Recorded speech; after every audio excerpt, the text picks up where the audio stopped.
Hi friends, welcome to our channel. అందరూ బాగున్నారండి.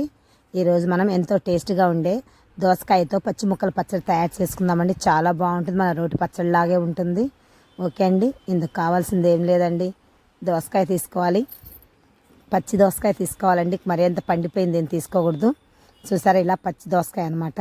అలా తీసుకొని పచ్చిమిర్చి, ఒక టమాటో తీసుకోవాలండి, చింతపండు, ఉప్పు, జీలకర్ర అండి. అంతేనండి, చాలా బాగుంటుంది. ఇవన్నీ నీట్గా కడుక్కొని పచ్చిమిర్చి, టొమాటో, దోసకాయ మొత్తం ముక్కలుగా కట్ చేసి ఉంచుకోవాలండి. దోసకాయ చెక్కు తీయని అవసరం లేదండి, అలాగే వేసుకోవచ్చు. ఓకే, ఒక మిక్సీ జార్ తీసుకొని అందులో పచ్చిమిర్చి, టొమాటో, మనం ముందుగా కట్ చేసి ఉంచుకున్నాం కదా దోసకాయ ముక్కలు వేసేసుకోవాలి. ఓకే అండి, ఇప్పుడు కొంచెం చింతపండు, కొంచెం ఉప్పు వేసుకోవాలి.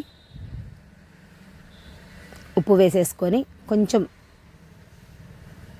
జీరా కూడా వేసేసుకోవాలండి. జీలకర్ర వేసుకోవడం వల్ల చట్నీ చాలా టేస్ట్ వస్తుందండి. ఓకే, అలా వేసేసి మిక్సీ పట్టేసుకోవాలండి. మరీ మెత్తగా పట్టకూడదు, కచ్చాపచ్చాగా పట్టాలి. చూసారా, అలా పట్టితే మనం రోట్లో దంచిన పచ్చడిలాగే ఉంటుంది అన్నమాట. మరీ మెత్తగా దంచితే బాగోదండి. ఓకే, అది పక్కన పెట్టేసుకొని ఇప్పుడు పువ్వు పెట్టుకుందాం. స్టవ్ మీద బాండి పెట్టేసి అందులో ఆయిల్ వేయాలి. ఆయిల్ వేడైన తర్వాత 4 చిన్నుల్లిపాయలు కొంచెం కచ్చాపచ్చాగా అలా కొట్టి వేయాలండి.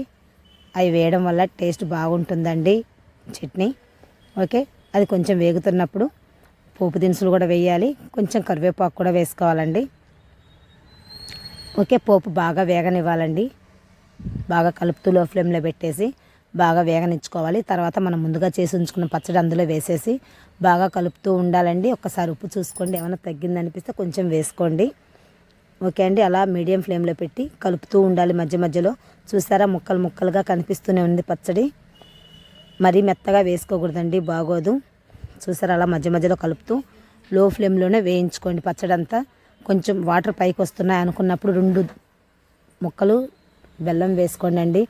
బెల్లం వేయడం వల్ల దోసకాయలో ఉండే పచ్చివాసన అంతా పోయి పచ్చడికి బాగా టేస్ట్ వస్తుంది. ఓకే అండి, అది కూడా కరిగిపోయి చూడండి దగ్గర పడుతుంది బాగా పచ్చడి. ఆ వాటర్ అంతా ఇనికిపోతున్నాయి కదండి, అలా బాగా దగ్గరికి వెనకనివ్వాలి. మధ్య మధ్యలో కలుపుకుంటూ చూసుకోవాలండి. ఓకే అండి, ఎంతో టేస్ట్గా ఉండే పచ్చడి మనకు రెడీ అయిపోతుంది. ఇప్పుడు కొంచెం ఆనియన్స్ కట్ చేసి ఉంచుకోవాలండి పక్కన. అవి మధ్యలో వేయాలి. అవేం బాగా మెత్తగా ఏం వేగక్కర్లేదు, జస్ట్ అలా కలిపితే చాలండి.